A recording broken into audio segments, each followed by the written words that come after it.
Hey you guys, it's your girl T, and I want to go ahead and shout out JT of VH1 Access.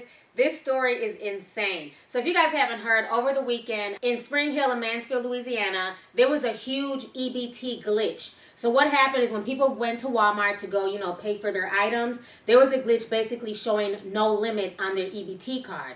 So after word got around, folks came from all over to these particular Walmarts to get their food shopping on with their EBT cards, regardless if they had a balance or no balance. The EBT machine was not able to pick it up, so people went in there. They basically loaded their shopping carts full of food, up to $600-700 worth of food, and Walmart was letting people get away with this. I'm going to go ahead and play you guys a news clip right now, and then I will come back with the rest of my comments. For KSLA News 12 Weekend at 10. The shopping frenzy happened at the Walmarts in Mansfield and in Spring Hill. KSLA News 12's Victoria Shirley explains what happened and shows you the chaos that was all caught on tape.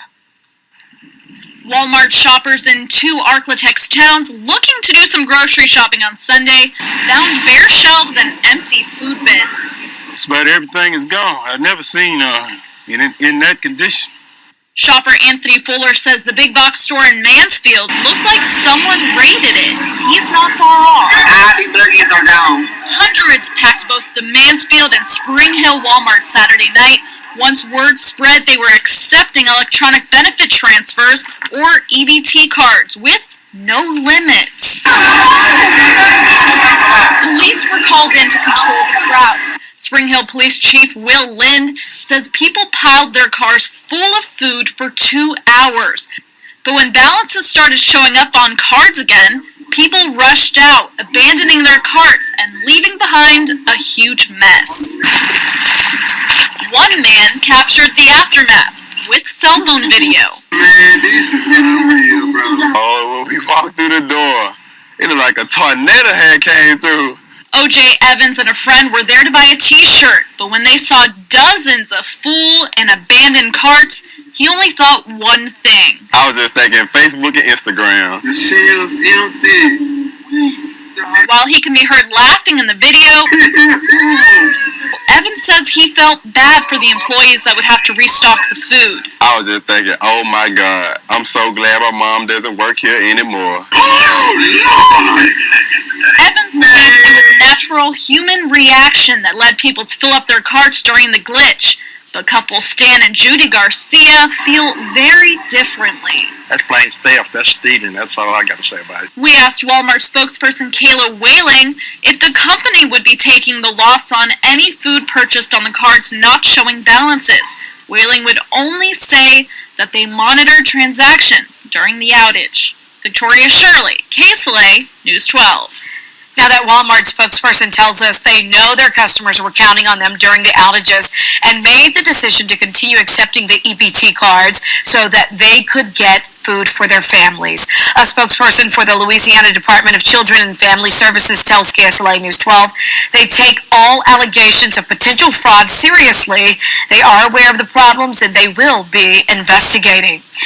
Okay, so you guys just watched a news clip, and I was kind of disappointed to see that. I mean, I understand Walmart's still giving people an option to buy food, even though there's a glitch because you don't want families to go hungry. And there are people who really do need their food stamps. But I think, to me, Walmart should have set a limit. There was a woman in the store who was arrested because she knew that she had 49 cents on her EBT card, yet she was able to purchase $600 worth of food. Walmart ended up not pressing charges on her as she left the food there at Walmart. I think they should have had it more organized. I understand wanting to help people, but again, they should have set the limit at $50 to $100. $50 worth of food can last you over the weekend until the EBT system comes back up. I think Walmart created this chaos, and yes, I do consider this stealing. Because a lot of folks knew damn well they didn't have $600-700 worth of EBT money on their card. They knew that their benefits were between $100 and $200, yet they still went over the limit and basically emptied out the shelves being greedy. And that's not fair to the people who don't have EBT cards. I don't have an EBT card, so if I went down there shopping for my kids, what are me and my kids supposed to eat? I mean, yes, we can go to another store, but how unfair is that folks were literally able to just come and just throw whatever they wanted to in their cart and walk off scot-free, regardless if Walmart knew or not that they had a particular balance on their EBT card. And I feel really bad for the employees.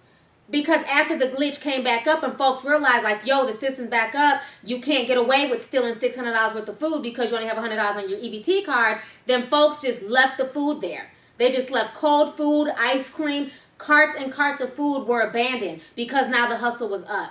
You know, this is really, really sad. It just shows you how downhill America's going. It's going to be really interesting. I feel like this was a test. I really do. I don't feel like this was a glitch. I feel like it's the government. It's still shut down. I feel like they're trying to test people to see what's going to happen when shit hits the fan. Because when shit hits the fan and you don't have your EBT card and you can't rely on your government assistance, a lot of folks are going to go crazy. And that's the part that scares me, because it's like America is broke. America literally owes trillions of dollars to so many nations around the world that America cannot continue to sustain everybody free of charge. You know, something has to be done. There's nothing wrong with being on assistance if you need it. But there are people who are on assistance who don't need it and they take advantage of it. And this is a clear case. As soon as the glitch went away and people were able to determine what was on people's EBT cards, they left their food there and they walked out because now they knew they couldn't get away with it. That to me is just totally disgusting and unfair. It's unfair to people who do work and who don't get EBT, and it's also unfair to the workers who were there working who had to put the food back. You know, and then for the customers who come in, who knows how long the meat was sitting there in those aisles. I mean, there were aisles and aisles of empty food. You know, I wouldn't trust to go to that Walmart and go buy anything. Who knows how long the chicken was out? Who knows how long the ice cream was melted? You know, it's just really, really sad that, you know, people found a glitch in the system and decide to take advantage. And I also blame Walmart, and I feel like Walmart did that too. So now they can turn around and charge the government and say, well, you guys owe us this because we allowed these people to come, and it's not our fault if they weren't being honest. We gave them the food, now somebody has to pay for it. Walmart thinks they're slick. No other store did this but Walmart, and Walmart should be ashamed of themselves for even letting this shit go down.